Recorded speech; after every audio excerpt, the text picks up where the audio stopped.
Technology ही संजय दृष्टि बन गई है।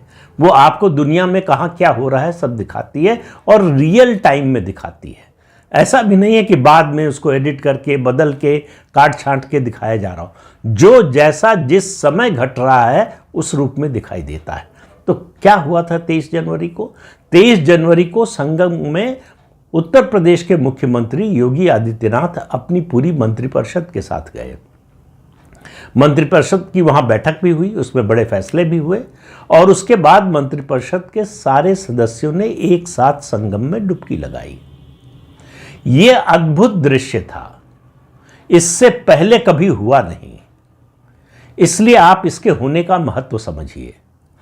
और हर चीज का, जब मैं बात कहता हूं किसी भी घटना का, सामाजिक हो या राजनीतिक, समय बड़ी चीज होती है। किस कालखंड में हो रहा है और किस समय पर और इतिहास के किस मोड़ पर हो रहा है। हम उस दौर से गुजर रहे हैं जब सनातन संस्कृति पर नए सिरे से हमले हो रहे हैं, खास तौर से पिछले 10 साल में। वैसे तो जो है सैकड़ों साल से हो रहे हैं, लेकिन पिछले 10 साल से इन हमलों में विदेशी ताकतों के साथ देश के अंदर की ताकतें शामिल हो गई।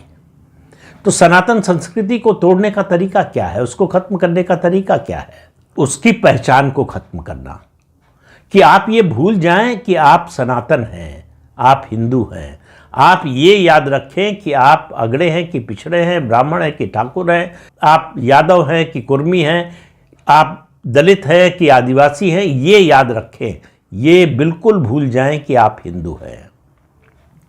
ये जो नैरेटिव चल रहा था, कास्ट सेंसस का नैरेटिव जो राहुल गांधी चला रहे थे और एक पिद्दी सा पीडीए जो लेकर अखिलेश यादव आए, इन दोनों को 23 जनवरी को संगम में डुबो दिया योगी आदित्यनाथ ने।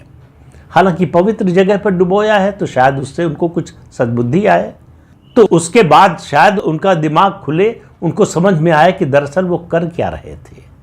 शायद उनकी तंद्रा टूटे कि वो जो कर रहे हों दरअसल अपनी ही संस्कृति को नष्ट करने का प्रयास कर रहे हैं।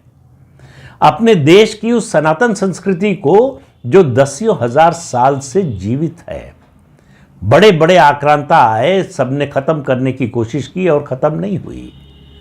और आज जिस स्थिति में है वो पहले की तुलना में, बल्कि कहें 1000 साल का जो दौर गुजरा है और पिछले 77 साल का भी जो दौर गुजरा है, उन सब की तुलना में आज ज़्यादा मजबूत होकर सामने उभर कर आई है। कुछ लोगों को बड़ा बुरा लगा कि योगी जी ने अपने मंत्रिपरिषद की बैठक महाकुंभ में की, प्रयागराज में की। उनके लिए प्रयागराज तो धार्मिक आस्था का मुद्दा है, धार्मिक आस्था की जगह है।